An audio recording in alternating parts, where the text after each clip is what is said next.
Happy Wednesday. You have joined Innovate BC. We're delighted that you are here or that you're watching this.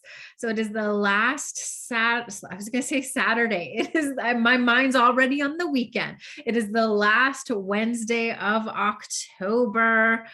So I hope you had a good month. I hope that you've learned some things. You're picking up the knowledge that has been dropped in your lives. I hope that you know that you're walking in Creator's world and Creator's goodness is all around you.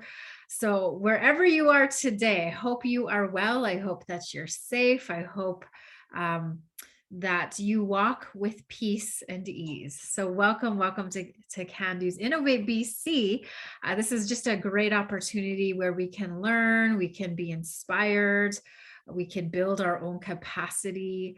So we're really looking forward to today's presentation. We got Sarah and Selina joining us from BC. Sarah was saying that they had snow today. So wherever you are, I hope the sun is shining metaphorically or maybe in real life, that you will take it all the goodness in, all that life has given to you, take it all in. So welcome. Always important to take a moment, press pause, take a deep breath, and acknowledge Creator. This is why we're here. We're part of Creator's world. So we give thanks to Creator and all the gifts that have been given to us, the gift of land, the gift of Mother Earth, the sacred waters, the animals, the plants, our relatives, like our two-legged, our family, our chosen family. All of this is good gifts that have been given to us. So I hope you acknowledge the goodness in your world and acknowledge that, we never walk alone, that we have Creator, we have our ancestors, we've had those who've walked before us, that we're never alone in this world. And I just heard the other day, somebody who lives in BC, and he's a Saskatchewan guy, and he lives in BC, and he was taught about the cedar trees and taught about the good medicines and the good energy. So he's learned to hug a tree once a day. And I just love that story. So it's all about connection, finding those good places of connection, so that we know that we don't walk alone. So hi, Creator, for the gift of this moment, for the sun that rose in the east this morning, and all that we've learned throughout our journey today. Thank you. Okay, well, let's get on with the show. So today's conversation is about community energy diesel reduction. And so working together for a greener tomorrow. So we have two presenters. So how lucky and blessed are we? We got not one, but two presenters, Selina and Sarah. They're going to tell us all about the CEDR program, which was funded, developed in partnership with Coast Funds and the BC Ministry of Energy, Mines and Low Carbon Innovation as part of the ministry's remote community energy strategy to achieve the CleanBC goal of reducing diesel electricity generation and heating in remote communities by 80% by 2030. That's really ambitious. That's really awesome. So this program will also be co-delivered by Coast Funds, who will focus on supporting the eligible remote communities and the Great Bear, Rainforest, and Haida, Gwaii. So they're going to tell us all about this program. So a little bit about our guest speakers today. And before I get into this, just want to remind you folks who have joined us this afternoon, please fill out that evaluation link that's going to be sent to you after today's webinar. Because why? Because your name will be entered to win a draw. And I believe there's one $500 Visa gift card that is up for grabs. And all you have to do to get your name entered is to fill out that evaluation link. All right. And we always love to hear from you, and we always love to hear feedback and your thoughts. So please fill out that evaluation. All right. So our presenters today, Selina, She graduated from the University of Victoria in 2019 with a major in gender studies. Selina works on the BC Indigenous Clean Energy Initiative and the Community Energy Diesel Reduction Program with Sarah. Selina is passionate about helping Indigenous and remote communities meet their energy goals. Selina is also on the board of directors for two small organizations, the Coastal Research, Education and Advocacy Network, and the Support Network for Indigenous Women and Women of Color. Love that. All right, and a little bit about Sarah. She currently resides in Prince George, BC, graduated from the University of Victoria, and has a Bachelor of Science degree with a major in geography and a minor in Indigenous Studies. Sarah joined the New Relationship Trust in 2020 through the Indigenous Youth Internship Program after her Ministry of Transportation placements. That's awesome. So now works at the senior associate level as a program specialist administering the BC Indigenous Clean Energy Initiative and the Community Energy Diesel Reduction Program, which we're going to hear all about in today's webinar. So we welcome you to, thank you for joining us this afternoon. And there will be an opportunity for any questions, comments after the presentation. Feel free to use that chat box along the way as well. So thanks for joining us, ladies, and passing this virtual mic off to you. Hello, everybody. So just before we get into our presentation about CEDR, we're just going to talk about the New Relationship Trust. So the New Relationship Trust is an independent organization established by the New Relationship Trust Act in 2006. We were given $100 million, I guess, deposit, I don't know what the exact word is, by the provincial government, and we have been managing that money since 2006. And we're dedicated to delivering grant programs to First Nations throughout BC and working with governments and organizations to leverage funding sources that build First Nations capacity towards self-determination and improved environmental, governmental, social, and economic outcomes. We also have scholarships, so for students, and then we focus on nation building. There's an equity matching program, obviously clean energy, education, youth, elders, and language. All right, so now I'll just go on to the presentation.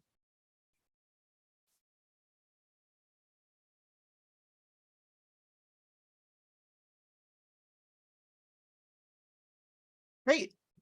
So CEDR, the Community Energy Diesel Reduction Program. It's a partnership between the New Relationship Trust, Coast Funds, and CleanBC. We're funded through the provincial government, and Coast Funds is a partner.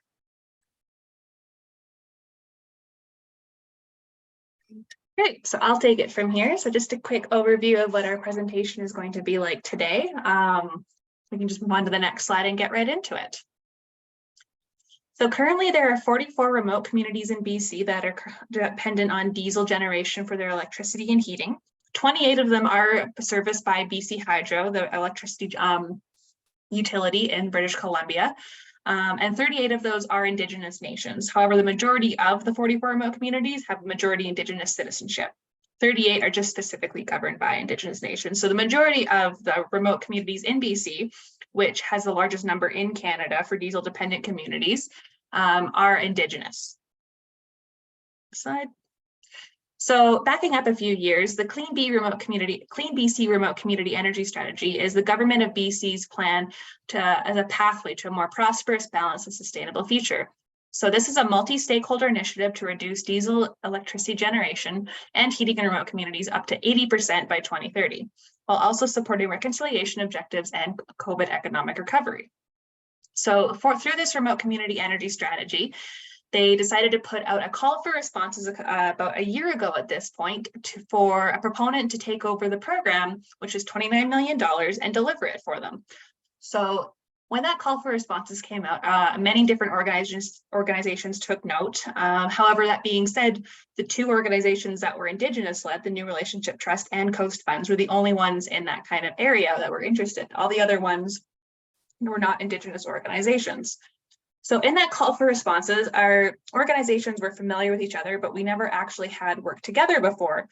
So we used this call for response as an opportunity to further develop that partnership, as we both believe that Indigenous organizations should uplift each other and help each other, especially when navigating through a colonial structure in a program such as this call for response.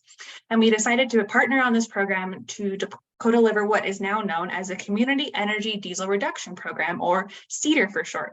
Thought it was great that Michelle kind of talked a little bit earlier about that man from BC who was taught about the cedar tree, because that ties in quite nicely. We really want to help communities on their path to energy self-sovereignty. So in a BC budget of 2021, there was $29 million allocated total over 3 years of the program. $9 million of those dollars are reserved for energy efficiency incentives, which we will go over a little bit later. Now, of the 44 remote communities entering the program, they may be at various stages in their clean energy journey. They could maybe not have even thought about clean energy before and just be totally on diesel, or they could have a major project they're working towards, or be anywhere in between. So the program supports and funds communities at all stages of their implementations of renewable energy generation systems. The program is also supporting remote communities in wanting to transform their energy systems with a streamlined and flexible approach. Being that both the New Relationship Trust and Coast Funds are Indigenous-led organizations, we wanted this program to be very different than all the other ones that are currently on the market. There are many different funders in the landscape right now, but we wanted to be more than just another funding program. We wanted to build capacity, and we wanted to meet communities where they're at and help the communities what their needs are, not what we've determined their needs are, but what the community tells what help they need. So we really take that into account in dealing with every community and when designing the program. Next slide. So in the CEDR program, we have 3 funding streams that communities can apply for. The first is the Community Energy Planning and Management stream. So this is for communities who maybe haven't thought that much about their clean energy journey, or maybe are just at the starting point, or maybe they want to go in a new direction. So this stream is for communities to develop a community energy plan, which is kind of a roadmap of how a community that's currently reliant on diesel generation for their electricity can then take the steps forward into becoming dependent on a renewable energy generation source. So that's the very first step in kind of what we call the project life cycle, at which we design the program to reflect within the community's energy journey. So the second stream, which is the $9 million was allocated for, is the energy efficiency and demand side management projects. So these are energy efficiency upgrades. So this is most commonly recognized as heat pumps, as well as home retrofits and other home upgrades, as well as energy education, which is a large part of demand side management that often gets overlooked in traditional DSM projects. So this is for if, as we're all aware, sometimes housing in these communities hasn't been updated since the 70s and is falling apart in some cases. So the DSM stream can retrofit those homes. We can add insulation, we can replace doors and windows, we can replace that diesel generated heating system with an air pump. So this is kind of more of what makes the biggest impact on an individual's life and their comfort of the home.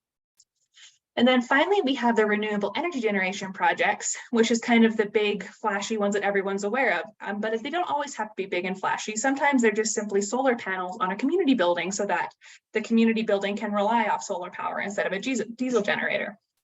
So in this, we have 4 different subcategories. We have the project conception and pre-feasibility stage. So this is where we provide funding for feasibility studies and other kind of desktop work leading up to the beginning of a large scale project. The feasibility study itself, so this may be going out into the field and collecting data samples and start monitoring, set up data collection sites. So that's for the actual feasibility study. Pre-construction, so engineering and design, all the work leading up to that. And then finally, we do provide construction funding as well for the actual construction of the project. Next slide. So the unique thing about the CEDR program is that we support remote communities regardless of if they're at the community energy planning stage or if they've advanced the DSM and renewable energy generation project planning. Like I mentioned before, we use a project lifecycle funding approach. So a community applies to join the program at its current stage of project development. Over the past few months, we hosted an expression of interest phase where we contacted all 44 of the communities, remote communities in BC that are eligible for this program, and scheduled conversations with them just to kind of get a sense of where they were in their clean energy journey, what the community needs were, and what the community wants were, and have they done any work in the past. Using this information, we are able to help the communities when applying to the program for funding by recommending funding streams, recommending application streamlines, and also parsing out large-scale projects into the life cycle model. For example, for feasibility to pre-construction and construction. So for this, we have a stage. We have a. I'm gonna go back.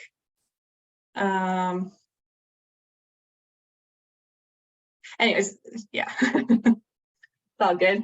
So we have a stage-gated review of the community's progress, and then verified completion of that stage can unlock funding for the next stage. So in a nutshell, as most funders, we do require a final report, and there are reporting requirements for this program.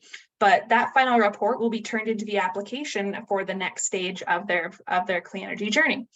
We really wanted to reduce administrative burden on communities through this whole process, so that now that the expression of interest and the initial application intake has been done, we really want that to be the biggest legwork administrative burden for communities in the program. Once they have enrolled and they've received funding, program staff are available to help them throughout their reporting requirements. And like I mentioned, not having to fill out a whole separate application for the same project, but rather using the final report for this stage of their funding as the application for next intake.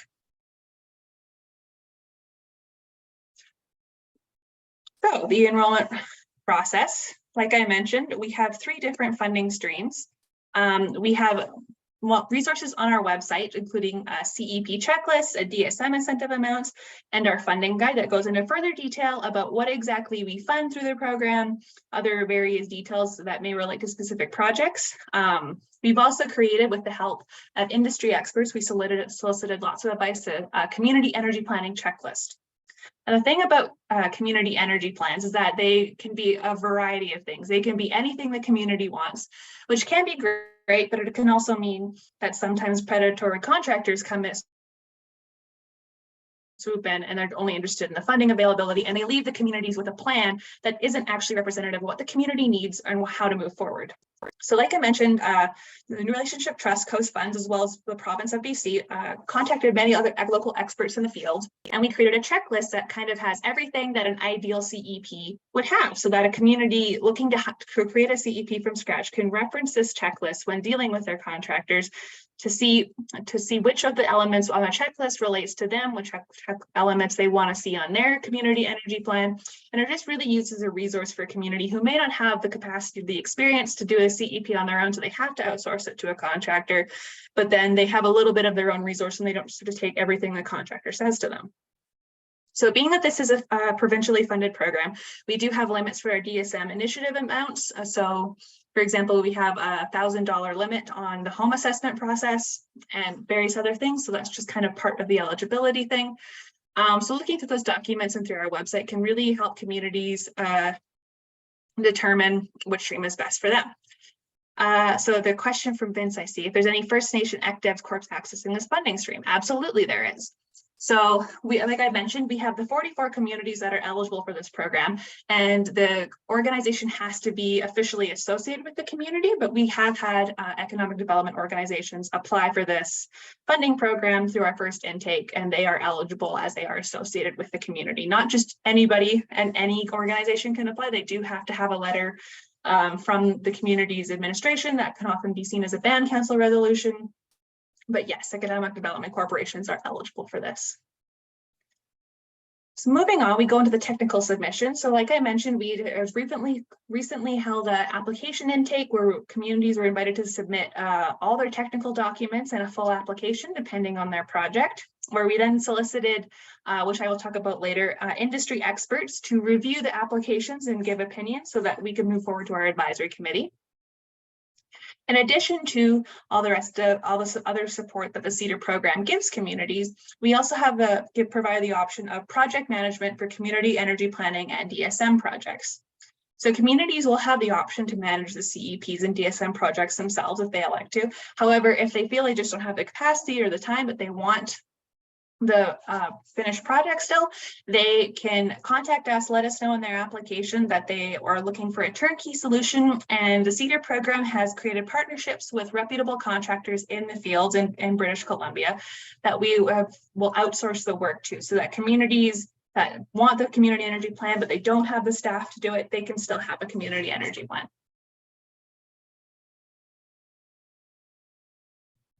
So like I mentioned a bit earlier, we have different groups and different decision-making levels for the program. So the Secretariat group is a working level committee that does due diligence and general program administration. This is made up of representatives from the New Relationship Trust, Coast Funds, and the province of BC. So we meet weekly to discuss the ongoings of the program, any work for the program needs to be done, and this group was the majority designer of the entire program itself. We've met a lot over the past few months, and this is really the core of the program. So next up is the working group, which is another working level group that does the technical review. So the program has solicited representatives from utilities, the government organizations, clean energy industry, as well as Indigenous representatives to provide feedback on the applications and provide any recommendations or any background contacts that we may be missing from the application with just a paper submission. Finally, we have the advisory committee, which is an executive level group, and they have the final funding decision of the program. So this committee is made up of government organizations, Indigenous organizations, and mainly of Indigenous remote community representatives. So this committee is what we present the applications to, as well as our summaries and recommended funding amounts, and they can approve or find or recommend a different funding amount for the program. So this is really the executive level and the head of the whole program that also helps us set our priorities and moving forward.